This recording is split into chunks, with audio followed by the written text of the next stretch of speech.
Bonsoir, mesdames et messieurs. Vous êtes toujours avec l'étudiant Swanda Obondi Loriol Jafet, inscrit à l'université Omar Bongo, au département des sciences de l'information et de la communication. Aujourd'hui, nous sommes toujours sur notre chaîne YouTube, Nouvelle Plume de la Jeunesse, Swat TV, et nous abordons toujours notre sujet, sinon nous continuons avec notre sujet sur la Constitution qui sera soumise au référendum au Gabon. Et aujourd'hui, nous abordons principalement les principales caractéristiques du projet de constitution soumis au référendum 2024. Nous y allons comme ça et nous commençons par là à toucher l'aspect d'une constitution fortement démocratique. L'aspect d'une constitution fortement démocratique. Nous avons là devant une constitution issue d'un processus ouvert, participatif et inclusif, dont nous avons eu la contribution citoyenne, le dialogue national inclusif, le comité constitutionnel national, l'Assemblée constituante, le séminaire gouvernemental, la présidence de la République, le CPRI, le gouvernement.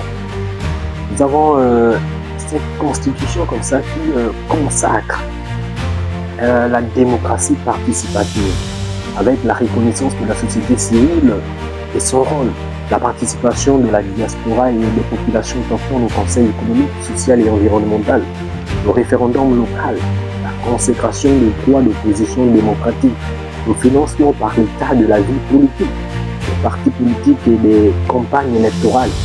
Nous avons une constitution également qui garantit, on va dire comme ça, l'alternance démocratique, le mandat présidentiel de 7 ans renouvelable, une seule fois, article 42, les dispositions intangibles au niveau de l'article 169 interdit la succession du président par son conjoint ou ses descendants. Et nous avons également l'impossibilité d'un troisième mandat par l'effet des révisions constitutionnelles. Ensuite, cette constitution garantit l'état de droit. Deuxième point, nous verrons une constitution qui garantit l'état de droit. Premier point, une constitution fortement démocratique. Deuxième point, nous sommes sur une constitution qui garantit l'état de droit. La constitution comme loi suprême du pays, elle consacre de nouveaux droits et libertés fondamentaux, donc la protection des données personnelles et droit d'accès à la diffusion de l'information, la souveraineté, la liberté numérique. Nous avons également le droit pour la diaspora de bénéficier de la protection et de l'assistance de l'État. Nous avons le droit de travailler, d'obtenir un emploi, un salaire équitable, le droit de grève, le droit à un environnement préservé, le droit à l'eau potable et l'énergie. Nous avons la diffusion et l'enseignement de la Constitution à tous. Nous avons la promotion de la bonne gouvernance et la lutte contre la corruption, le détournement des deniers publics et infractions assimilées, l'établissement du régime de responsabilité des ordonnateurs et des comptables. Nous avons la promotion au sein de l'administration des principes d'éthique, de déontologie, de performance, même de transparence et de rédavabilité. Nous avons la protection des droits et libertés fondamentaux par une cour constitutionnelle indépendante dotée de pouvoirs importants. Le troisième point, nous parlons d'une constitution qui relève la dignité du Gabonais, sa croyance, ses valeurs et ses coutumes. Une constitution qui relève la dignité du Gabonais, sa croyance, ses valeurs et ses coutumes. La référence à Dieu, aux ancêtres et à l'histoire, l'attachement du peuple gabonais à sa terre, à ses valeurs sociales profondes et traditionnelles, la souveraineté du peuple sur ses ressources du sol, du sous-sol et du numérique, la consécration des valeurs, la définition du mariage et l'intangibilité de cette définition-là à l'article 169. Nous avons la préservation de l'indépendance et les intérêts du peuple gabonais par les activités économiques et les investisseurs. Nous avons l'encadrement de la jeunesse par le service militaire obligatoire et sa protection. Article 35. Nous avons la procédure de contestation, de constatation et de codification des traditions, rites, us et coutumes. la prestation du serment du président de la République devant Dieu, les ancêtres et le peuple gabonais. Nous avons la reconnaissance des mondes alternatifs et traditionnels de règlement des différents et l'ajout de la dimension culturelle.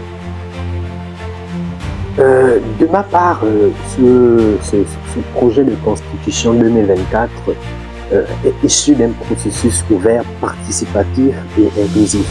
Un processus tenu par les Gabonais et pour les Gabonais. En somme, il s'agit d'un processus hautement démocratique qui se solde par la soumission du texte au référendum. Le peuple est donc en amont pour la préparation et l'élaboration du projet et en aval pour son adoption. Le préambule du projet de constitution 2024 est un texte opposable, donc valeur constitutionnelle, à la différence du préambule de 1991 qui apparaît comme un simple chapelet de bonnes intentions. Le projet de constitution 2024 promue un certain nombre de valeurs que le Gabon doit défendre. Il tient compte de son époque, de l'évolution des libertés et des droits fondamentaux auxquels aspirent les citoyens gabonais. Il s'agit donc d'une constitution adaptée aux problématiques de notre société, à l'instar de la question de l'eau potable et de l'énergie ou de celle de la bonne gouvernance de nos deniers publics. Ce projet de constitution 2024 met fin à une hypocrisie institutionnelle, à la différence de la constitution de 1991 qui fait du Premier ministre celui à qui revient le tort des échecs et au seul président l'actif des réussites. Le projet de constitution 2024 place le président de la République comme seul responsable de la gestion du pays, à la responsable à la fois directement devant le peuple au terme de chaque mandat, mais aussi devant les institutions des pouvoirs législatifs et judiciaires. Contrairement au texte de 1991, le projet de constitution intègre les aspects de démocratie moderne par la reconnaissance de tous les citoyens gabonais comme acteurs du jeu démocratique et plus seulement les seuls acteurs politiques. L'opposition est confortée dans sa mission ainsi que le droit au financement par l'État de la vie publique. Le projet de constitution 2024, contrairement à la constitution de 1991, garantit l'alternance démocratique par la limitation du nombre de mandats, les intangibilités, ainsi l'impossibilité de succession dynastique à la présidence de la République. Ce projet de constitution 2024 encadre au mieux le pouvoir de dissolution du président de la République, allant jusqu'à le neutraliser au cas où les parlementaires auraient déjà mis en mouvement la procédure de destination. Nous avons affaire là à une constitution qui à mon point de vue, je dirais, parfaite pour les Gabonais que nous sommes. Merci de m'avoir suivi dans cette analyse de la nouvelle constitution. Je vous remercie et bonne soirée chez vous. Merci.